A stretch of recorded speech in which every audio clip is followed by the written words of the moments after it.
সরকারের ভাবমূর্তির স্বার্থে দুই ছাত্র এবং নিরাপত্তা উপদেষ্টার অপসারণ চায় বিএনপি।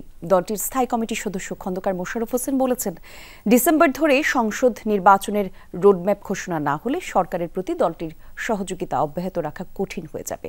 উপদেষ্টা পরিষদের সংখ্যা কমিয়ে তত্ত্বাবধায়ক সরকারের মতো রুটিন দায়িত্ব পালনের পরামর্শ দিয়েছেন তিনি। স্থানীয় সরকারের নির্বাচনের দাবিতে এনসিপির আন্দোলনকে রহস্যজনক বলেও মনে করছেন দলটির নেতারা। প্রাণ সসের মাখামাখি টেস্ট নুডলসকে করে তোলে আরো ইয়ামি আরো জোস। প্রাণ সসের বলেছি এটার মধ্যে কিন্তু দেশের উদ্ভূত পরিস্থিতি নিয়ে অনানুষ্ঠানিকভাবে বৈঠক করেন বিএনপির স্থায়ী কমিটির সদস্যরা। গুলশানে চেয়ারপারসনের কার্যালয়ে সংবাদ সম্মেলনে তুলে ধরা হয় স্থায়ী কমিটির আলোচনার সারসংক্ষেপ। বিএনপির স্থায়ী কমিটির পর্যবেক্ষণ, ফ্যাসিবাদ বিরোধী জাতীয় ঐক্যে ফাটল ধরতে শুরু করেছে। কোনো কোনো মহলের রাজনৈতিক এজেন্ডা বাস্তবায়ন করাই সরকারের কর্মপরিকল্পনার অংশ হয়ে দাঁড়িয়েছে।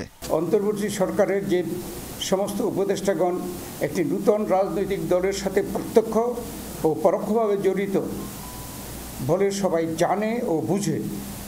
উপদেষ্টা পরিষদে তাদের উপস্থিতি সরকারের নির্দলীয় নিরপেক্ষ পরিচিতিকে ক্রমাগত প্রশ্নবিদ্ধ করে চলেছে বলেই সরকারের ভাবমূর্তি রক্ষার্থে তাদেরকে অব্যাহতি দেওয়া প্রয়োজন।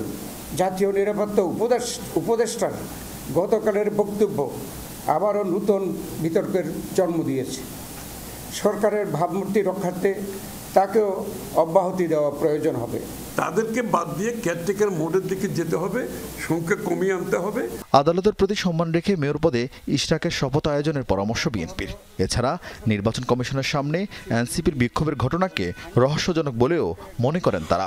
একটি দলের নির্বাচন কমিশন ঘেরাও কর্মসূচি আমাদেরকেও ও সরকারকে বিব্রত করেছে। জাতীয় সংসদের নির্বাচনকে বিলম্বিত করার যে সকল উছিলা সৃষ্টি করা হচ্ছে, এটাও একটা উছিলা।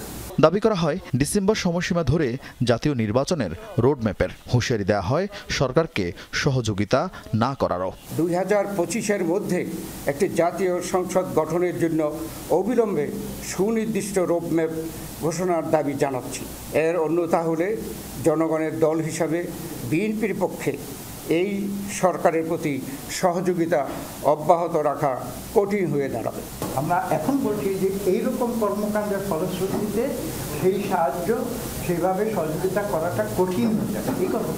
এদিকে থাইল্যান্ডে চিকিৎসাধীন বিএনপি মহাসচিব মির্জা ফখরুল ইসলাম আলমগীর ইশরাক হোসেনের শপথের বিষয়ে স্থানীয় সরকার মন্ত্রণালয়কে দ্রুত ব্যবস্থা নেয়ার আহ্বান জানিয়েছেন। মন্ত্রণালয় এখন কোনো সমস্যা তৈরি না করে দ্রুত তারা ইশরাকের শপথের ব্যবস্থা করবেন। আরেফিন শাকিল, যমুনা নিউজ, ঢাকা।